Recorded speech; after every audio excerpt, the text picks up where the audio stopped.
Hello guys, അപ്പൊ നമ്മുടെ റോജോ ടോക്സിലേക്ക് സ്വാഗതം. അപ്പൊ ഇന്ന് ഞാൻ എന്താ വന്നതെന്ന് വെച്ച് കഴിഞ്ഞാല് നമ്മുടെ എമ്പുരാൻ മൂവിയുടെ റിവ്യൂ ആയിട്ടാണ്. അതായത് തികച്ചും ഡിസപ്പോയിന്റ്മെന്റ് ആണ് പടം. അപ്പൊ നമുക്ക് നമ്മുടെ റിവ്യൂലേക്ക് കിടക്കാം. പടം തുടങ്ങുന്നത് എങ്ങനെയാന്ന് വെച്ച് കഴിഞ്ഞാല് ഒരു കലാപത്തിന്റെ സിറ്റുവേഷനിൽ കൂടിയാണ് കഥ തുടങ്ങുന്നത്. അത് എടുത്തു വെച്ചിരിക്കുന്നത് അടിപൊളിയായിട്ടുണ്ട്. ഒരു 10-25 മിനിറ്റ് എന്ന് വെച്ച് കഴിഞ്ഞാൽ വേറെ ലെവലാണ്, അടിപൊളി. അത് കഴിഞ്ഞിട്ട് പിന്നെ നമ്മള് പടത്തിലേക്ക് ഇങ്ങനെ കയറി ഒരു പടം ഒരു സ്ലോ പേസിൽ ഡ്രാമ അങ്ങനത്തെ ഒരു ലെവലിൽ പോയിക്കൊണ്ടിരിക്കുന്ന ഒരു പടമാണ്. അങ്ങനെ ഇത് പോയി നമുക്ക് 1 മണിക്കൂറിന് ശേഷമാണ് മോഹൻലാലിന്റെ എൻട്രി കിട്ടണം. പക്ഷെ അതൊന്നും വെച്ച് കഴിഞ്ഞാൽ ഒരു പഞ്ച് വരുന്നില്ല.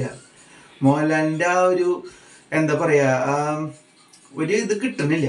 പിന്നെ നമ്മൾ അങ്ങനെ അങ്ങോട്ട് പോയിക്കൊണ്ടിരിക്കണം. ആ ഒരു ഇതിൽ തന്നെ പോയി പിന്നെ എന്താ പറയാ ബാക്ക്ഗ്രൗണ്ട് സ്കോറും വലിയ രീതി കുഴപ്പമില്ല, നല്ല രീതിയിൽ തന്നെ പോയിട്ടുണ്ട്. പിന്നെ പടം ഇങ്ങനെ സ്ലോ ആയിട്ട് പോയിക്കൊണ്ടിരിക്കുകയാണ്. പിന്നെ ഇവര് പടം എടുക്കാൻ ഉദ്ദേശിച്ചതും അതായത് ഒരു ഇന്റർനാഷണൽ ലെവലിലുള്ള ഒരു മറ്റേ സിൻഡിക്കേറ്റ് ആയിട്ടുള്ള ഒരു അബ്രഹാം ഖുറേഷിയും പിന്നെ അതേപോലത്തെ വലിയ അണ്ടർവേൾഡ് ഗാങ്ങുകളുടെ ഒക്കെ ഒരു സ്റ്റോറിയിൽ അങ്ങനെ പോയിട്ട് ഇത് രണ്ടും കൂടിയിട്ട് എന്താ പറയാ ഈ നാട്ടിലത്തെ ഇതും പിന്നെ ഈ ഇന്റർനാഷണൽ ഇതും കൂടിയിട്ട് അവർക്ക് അങ്ങോട്ട് മെർജ് ആവാനായിട്ട് അവർക്ക് പറ്റിയിട്ടില്ല. എനിക്ക് തോന്നുന്നു എൻ്റെ ഒരു അഭിപ്രായത്തിൽ അവർ എടുക്കാൻ ഉദ്ദേശിച്ച സ്റ്റോറിയും എടുത്തു വന്നപ്പോൾ വേറെ ഏതോ രീതിയിലായി പോയ പോലെയാണ് എനിക്ക് ഈ മൂവി കണ്ടപ്പോൾ വളരെ നല്ല രീതിയിൽ തോന്നിയത്. പിന്നെ എന്താന്ന് വെച്ച് കഴിഞ്ഞാല് നമുക്ക് എന്താ പറയാ നമ്മുടെ ലൂസിഫർ കണ്ടിട്ട് അതിലത്തെ സ്റ്റീഫൻ നെടുമ്പള്ളിയുടെ കുറച്ച് ക്യാരക്ടറും അല്ലെങ്കിൽ ആ ഒരു ഇതൊക്കെ നമ്മൾ പ്രതീക്ഷിച്ചിട്ട് അതേപോലത്തെ ഒരു സീൻ ഈ പടത്തിലുണ്ട്. അത് ഒരുവിധം കുഴപ്പമില്ലാതെ അത് എടുത്തിട്ടുണ്ട്. ഒരു നൈറ്റിലൊരു ഫൈറ്റ് ഉണ്ട് ഒരു കാട്ടിൽ വെച്ചിട്ട്, അതൊക്കെ ഒരു വിധം നല്ല രീതിയിൽ തന്നെ ചെയ്തിട്ടുണ്ട്. പിന്നെ കുറെ ഷോട്ടുകൾ കാര്യങ്ങൾ സൗണ്ട് ക്വാളിറ്റി അതിൻ്റെ സൗണ്ട് മിക്സിങ് അതൊക്കെ വളരെ നല്ല രീതിയിൽ തന്നെ ചെയ്തിട്ടുണ്ട്. പിന്നെ വില്ലന്മാര് എന്ന് വെച്ച് കഴിഞ്ഞാല് വില്ലന്മാരിലത്തെ അത് ഫസ്റ്റിലത്തെ കുറച്ച് കാര്യങ്ങൾ കാണിച്ചിട്ടുണ്ട്. കുറച്ച് ആ സീനിൽ ആ പടത്തിന്റെ സീനിൽ വേണ്ട, ആദ്യ ഭാഗത്ത് വേണ്ട, സീനിൽ വേണ്ട ആ സംഭവങ്ങൾ ഡിമാൻഡ് ചെയ്യണ വയലൻസ് ഫസ്റ്റ് ആ ഒരു ഇതിൽ കാണിച്ചിട്ടുണ്ട്. ഈ കലാപം റൈറ്റ്സ് നടക്കണതില്. പിന്നീട് അങ്ങോട്ടെന്ന് വെച്ച് കഴിഞ്ഞാല് വില്ലന്മാര് എന്ന് വെച്ച് കഴിഞ്ഞാല് അതിനൊക്കെ ഇങ്ങോട്ട് ആയിട്ടില്ല. പിന്നെ മോഹൻലാലിന്റെ അപ്പിയറൻസ് എന്ന് വെച്ച് കഴിഞ്ഞാലും ഈ സ്റ്റീഫൻ നെടുമ്പുള്ളി കഥാപാത്രമായിട്ട് ഒറ്റ പ്രാവശ്യമാണ് കാണിക്കണത്. ആ ഇതിലായാലും അതിൽ നന്നായിട്ടുണ്ട്. ആ ഒരു ഇതിൽ മോഹൻലാലിനെ മുണ്ടും ഇത് ഇട്ടിട്ട് വരുന്ന ആ ഒരു ഗെറ്റപ്പ് നന്നായിട്ടുണ്ട്. പിന്നീട് ഈ അബ്രഹാം ഖുറേഷിയുടെ ഭാഗങ്ങളാണ് അധികവും ഈ പടത്തിൽ വരുന്നത്. അബ്രഹാം ഖുറേഷിയുടെ ആ ഒരു ഇതൊക്കെയാണ് പടം കാണിച്ചു കൊണ്ട് പോണത്.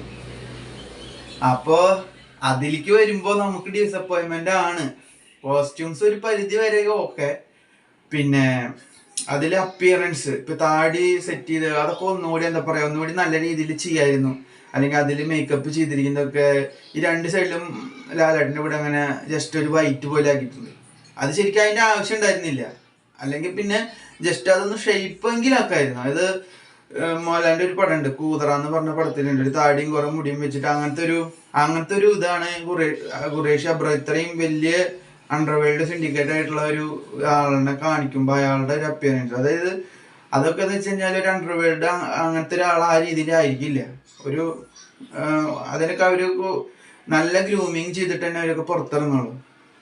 അപ്പൊ ആ രീതിയിലൊക്കെ നമുക്ക് ഇതൊക്കെ ഡിസപ്പോയിൻമെന്റ് ആണ്. പിന്നെ വില്ലന്മാര് പ്രതീക്ഷിച്ച രീതിയിലൊന്നും ഉയർന്നിട്ടില്ല. അതായത് കട്ടക്ക് അതായത് മൊത്തത്തില് വില്ലന്റെ ഭാഗത്ത് നോക്കുക അതിലെ നായകന്റെ ഭാഗത്തൊക്കെ നോക്കുകയാണെങ്കിലും കൂടിയിട്ട് ഒരു മൊത്തത്തിൽ എന്താ പറയാ ഒരു കട്ടക്ക് നിൽക്കണ്ടേ. ഒരു ആക്ഷൻ ആണെങ്കിലും ത്രില്ലറോ അല്ലെങ്കിൽ ഇതൊക്കെ പറയണതാണെങ്കിലും ഇങ്ങനത്തെയും അതും ഇന്റർനാഷണൽ ലെവലിലുള്ള വില്ലന്മാരും ഹീറോസൊക്കെ ആകുമ്പോൾ ആ ഒരു ഇത് നമ്മൾ പ്രതീക്ഷിക്കും. ആ ഒരു ഇത് കിട്ടിയിട്ടില്ല ഈ പടത്തിന്. പിന്നെ കുറച്ച് ഷോർട്ടും കാര്യങ്ങളും നല്ല രീതിയിൽ ചെയ്തിട്ടുണ്ട്. ഡയറക്ഷൻ നല്ല രീതിയിൽ ചെയ്തിട്ടുണ്ട്.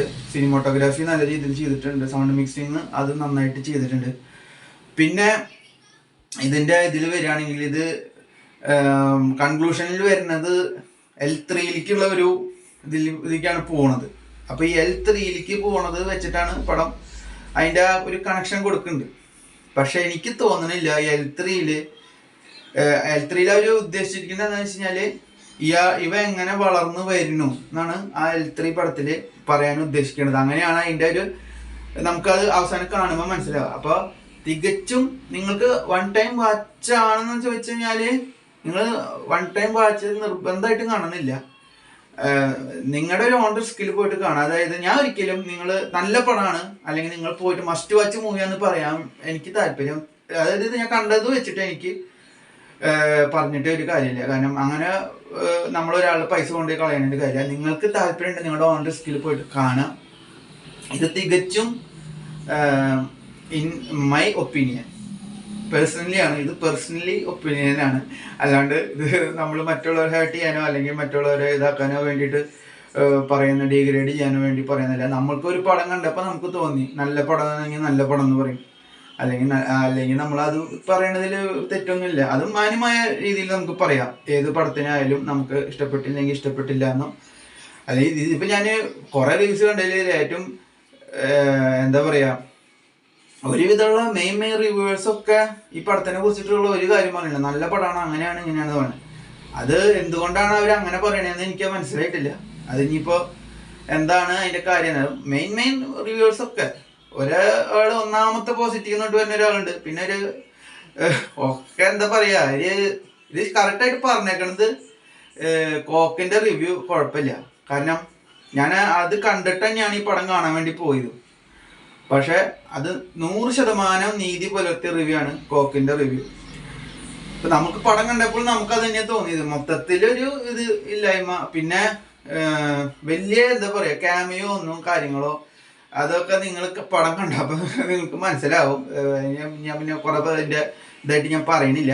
നിങ്ങളുടെ ഓൺ റിസ്കിൽ പോയിട്ട് കാണാം. തികച്ചും ഡിസപ്പോയിൻമെന്റ് ആണ്. അത്രയധികം ഹൈപ്പ് ഉണ്ടാക്കിയിട്ട് കുറെ എൻ്റെ ഒരു വീഡിയോസിൽ തന്നെ മുന്നേ ഞാൻ പറഞ്ഞിട്ടുണ്ട്. അതായത് കുറെ പ്രൊമോഷൻ തള്ളുകൾ അങ്ങനത്തെ കുറെ കാര്യങ്ങൾ. അതിന് വേണമെങ്കിൽ നമുക്ക് ഡീകോഡ് ചെയ്തിട്ട് വേറൊരു വീഡിയോസ് വേണമെങ്കിൽ ഞാൻ ചെയ്യാം. അതായത് 150 കോടി തള്ളാണ് പടത്തിന്റെ ഒരു മുടക്കിയേക്കാം അതെന്നൊക്കെ പറഞ്ഞിട്ട്. പക്ഷെ ഇതിൽ മൊത്തം ഗെയിമാണ്. അപ്പോൾ എന്തായാലും പൃഥ്വിരാജിനായാലും ആന്റണി പെരുമ്പാവനായാലും നല്ല ബിസിനസ് അറിയാം. ആ ബിസിനസ് അവർ വർക്കൗട്ട് ചെയ്തിട്ടുണ്ട്. ബിക്കോസ് ഒരു 1.5 വീക്ക് തിയേറ്ററൊക്കെ ഓൾമോസ്റ്റ് ബുക്കും കാര്യങ്ങളൊക്കെയാണ്. അപ്പോൾ അവർക്ക് ഒരുവിധം ഫണ്ട് ഇതാക്കാൻ പറ്റും. അപ്പോൾ സൈനിങ് ഓഫ് റോജോ ടോക്സ്.